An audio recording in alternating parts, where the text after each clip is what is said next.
Olá, muitos de vocês já assistiram ao nosso curso Diga Não às Dívidas e Sim ao Casamento, ou mesmo acompanham os nossos posts no Instagram, nas redes sociais em geral.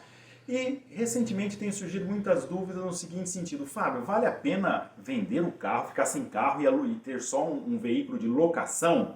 Bom, gente, primeiro é que vocês já sabem que tanto no nosso curso sobre Diga Não às Dívidas e Sim ao Casamento e tudo mais que nós falamos, o nosso foco principal não é finanças. É claro que para administrar uma família, e esse é o nosso foco, e é claro que estar bem no relacionamento conjugal, e isso é o nosso foco, precisamos também gerir adequadamente os recursos econômicos. E nessa gestão dos recursos econômicos pode acontecer de ser necessário a gente reduzir as nossas despesas. Muitas vezes talvez precisamos aumentar a receita, mas estamos em tempos também de diminuir as nossas despesas. E vocês que já assistiram o curso, vocês lembram. Ao reduzir despesas, temos que considerar que tem despesas que quando nós cortamos, pode gerar um grande benefício para a família, ou melhor, pode gerar uma grande economia sem grandes sacrifícios. E às vezes tem despesas que se você corta, gera um grande sacrifício com uma economia irrisória. Por isso é preciso conter aquela tentação, conter aquele ímpeto. Olha, nós estamos numa situação difícil, tem que sair cortando, corta. Não vamos ter mais nada. Então não vamos ter nem internet em casa mais. Bom, quanto que a gente vai economizar nisso? E qual o sacrifício da família para isso? E por outro lado, tem alguns itens que têm um impacto enorme e às vezes os benefícios muito pequenos. É nesses que a gente tem que focar num primeiro momento para a redução das nossas despesas. Então, o pessoal está nos perguntando: Fábio, como é que essa história de locação de veículo, ou seja, não vamos mais ter um veículo, mas vamos locar, vale a pena? Depende. Depende de quais são os seus hábitos de consumo, quais são os seus hábitos de transporte, quais são os seus hábitos quais são os tipos de veículo que vocês têm até agora.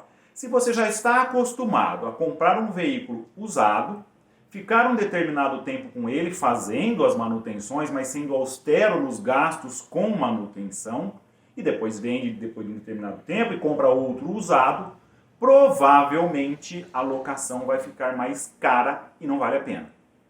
Nós já tivemos problema no passado com compra de veículos usados, tanta dor de cabeça, era viagem que a gente saía no nosso carro e voltava num guincho. Com isso gerou um certo trauma, uma certa repulsa, e nós partimos num determinado momento para fugir disso, então ter ainda que um veículo menos confortável, mas comprando zero, e depois de um determinado tempo vendemos. Aí pode, para esse modelo de gestão de frota familiar, vamos assim dizer, pode ser que a locação seja a melhor solução. Se a gente compra o veículo zero, permanece um tempo com ele e depois vende esse veículo, essa depreciação pode tornar a locação mais interessante. Hoje há muitas empresas no mercado que compram um carro zero para você, aluga por um determinado tempo e com um aluguel fixo você não tem custo nenhum durante aquele período que você contratou, exceto o pagamento dos aluguéis. Então hoje eu estou aqui para falar com vocês, dentro desse nosso propósito de reduzir as despesas,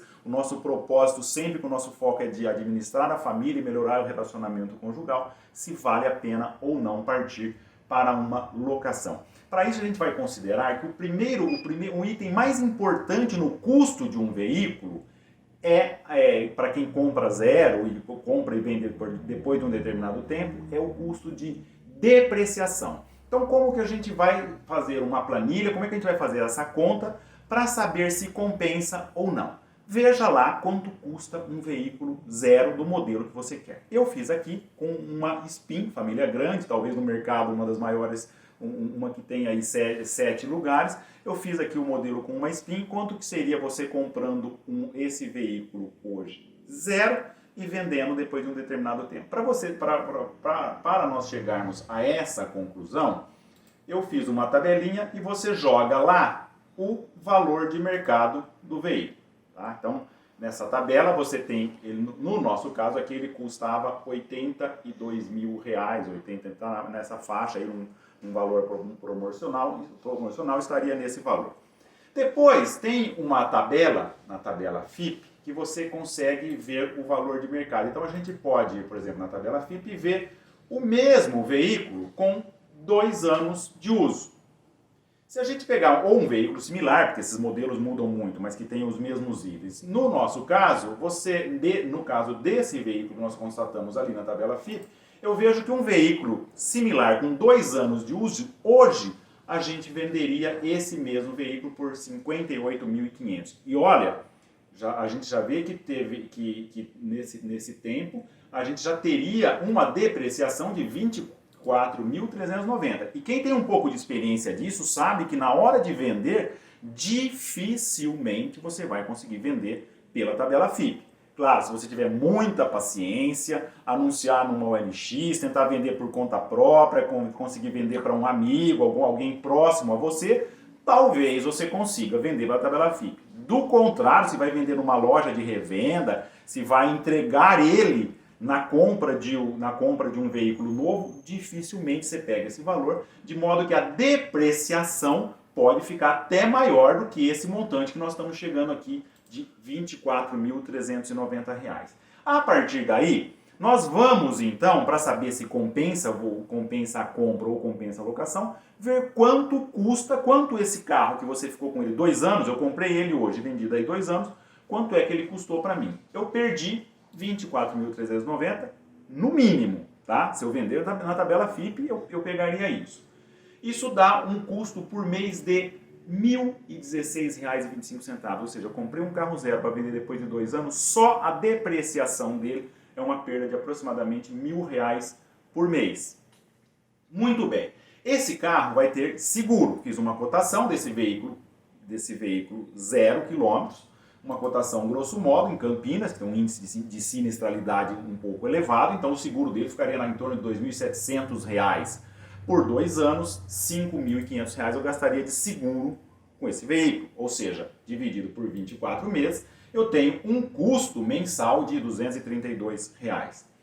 IPVA, aqui se você está no estado de São Paulo, um veículo flex tem uma alíquota de 4%. Isso muda de estado para estado, tá? É um imposto estadual, isso muda de estado para estado. Em São Paulo, no primeiro ano, se eu estivesse comprando no mês agora, no caso estamos em maio, eu pagaria o IPVA só por esses 8 meses, um IPVA de R$ 2.200, e no ano que vem já pagaria o IPVA cheio, no segundo ano, já teria o IPVA cheio de R$ 3.300. E olha que eu nem coloquei o IPVA do terceiro ano. Nota que eu estou jogando uma situação até forçando para o lado da compra, tá? Pro lado da compra, porque a rigor eu teria que colocar aqui o IPVA do terceiro ano se eu fosse vender esse carro em maio de 2022. Mas não coloquei aqui, ainda deixei isso subestimado, esse valor. A gente chega num montante mensal de R$ 230, um total de R$ 5.500 de IPVA. Depois, manutenção. Dei uma busca na internet de quanto que esse veículo teria. Ele tem revisão de 10 mil, dependendo se a gente roda 2 mil por mês, mais ou menos.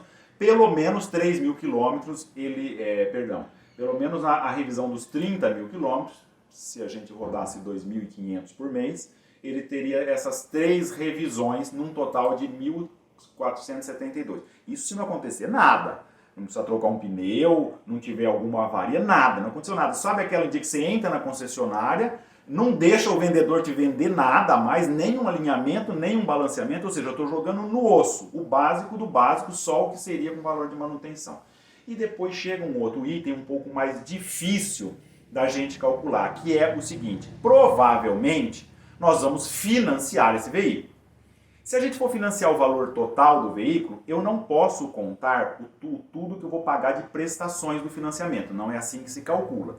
Mas eu tenho que calcular quanto eu gastei de juros desse financiamento.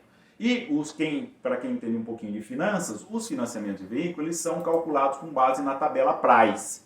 Ou seja, se eu pegar um veículo, vamos imaginar que eu fiz uma pesquisa numa associação, uma cooperativa de crédito, portanto o juro deve estar interessante. Eu estava encontrando hoje uma taxa de 1,4 para financiamento de veículos. Se eu fosse financiar esse valor total, os 82 mil, a uma taxa de 1,4 ao mês, eu pagaria e financiasse em 60 meses, tá? 60 meses. Eu pagaria por mês R$ 2.051. Só que aqui tem parte amortização, parte juros que a gente está pagando desse valor.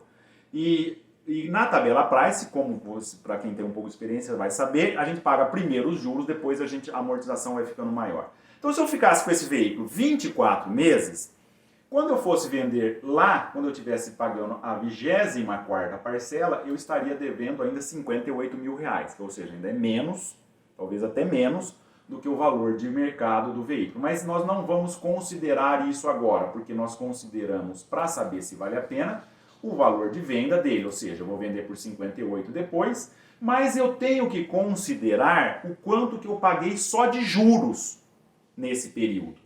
Só de juros nesse período, usando essa tabelinha, essa tabela que nós fizemos que calcula o juro composto, em 24 meses eu paguei de juros do financiamento R$23 mil, numa taxa de 1,4. Depois, se eu fiquei só 24 meses, eu vou vender o veículo, o valor que eu vou pegar eu quito o financiamento, mas de juros eu paguei R$23 mil, ou seja, R$968. Ao final de 2 anos, então, o custo total disso, ou seja, depreciação, seguro, juros que eu paguei, bateu em R$60 mil desse veículo e por mês R$2.526. Ou seja, vou ter que procurar no mercado o que eu achar a título de locação por menos de R$2.500, a diferença é o que vamos estar economizando. Você deve estar... mas mas eu tenho dinheiro para pagar isso à vista. Muito bem, se eu tenho dinheiro para pagar à vista, eu não vou calcular, então, os juros do financiamento. Só que os 82 mil eu poderia colocar em aplicação financeira. Se eu pegar esses 82 mil numa aplicação financeira, uma taxa de 0,8%, hoje essa taxa não está muito boa, essa taxa é um pouquinho ousada, mas nós aplicamos essa taxa de 0,8% ao mês. Ao final dos 24 meses, os 82 mil seria R$100 mil, portanto, eu estou perdendo R$17 mil ao investir isso no veículo e mais a depreciação. Nesse cenário, em que eu paguei o veículo à vista, ele vai me... Porque as outras despesas são as mesmas, IPVA, seguro, depreciação, não muda, muda o que eu deixei de lucrar com a aplicação desse dinheiro. Esse mesmo veículo, de R$ 82.890, me custará por mês, nesses 24 meses, R$ 2.268. Então, mesmo que eu tenha dinheiro para pagar à vista, qualquer coisa a título de locação num valor inferior a isso compensa. E note que eu subestimei esses cálculos, ou seja, primeiro que, como eu disse, dificilmente a gente vende pelo valor da tabela Price, ou seja, a depreciação pode ser até maior. Segundo, nós não consideramos o IPVA no terceiro ano do veículo. Também eu fui bem modesto nos custos com manutenção, como se nada desse errado. E você não tem nenhuma surpresa, ou seja, a locação é o mesmo valor todos os meses. E agora, diante dessa informação que nós passamos, então, o que eu faço? Eu saio, vendo o veículo e faço uma locação? Nada disso. Não é esse o nosso foco, não é assim com que nós tratamos, como que nós combinamos as coisas aqui no Família Educação. Aqui o casal tem de decidir juntos, tem que ver todas as implicações dessa decisão, conversa com a sua esposa, conversa com o seu marido e depois chega a uma decisão em consenso. Afinal, tudo que nós falamos aqui não é propriamente simplesmente uma gestão de finanças na família. Isso é um aspecto muito importante. Mas o muito importante é você estar cada vez mais enamorado da sua esposa, você estar cada vez mais enamorado do seu marido e vocês fazerem as coisas juntos, tomarem as decisões juntos. Até porque depois de chegar à conclusão de que a locação não foi um bom negócio, mas foi algo que vocês fizeram juntos, fez crescer o relacionamento conjugal, fez crescer no amor, fez crescer nessa sinergia, nessa comunhão de esforços que conduz numa determinada direção. Não sei se ajudei, eu posso deixar também disponível essa planilha que eu utilizei para que vocês avaliem e vejam se essa é a melhor opção ou se não é a melhor opção. E a melhor opção sempre é dizer para sua esposa, meu amor, eu te amo, e a sua esposa dizer para o seu marido, querido, eu te amo, estaremos sempre juntos. Obrigado, é isso por hoje.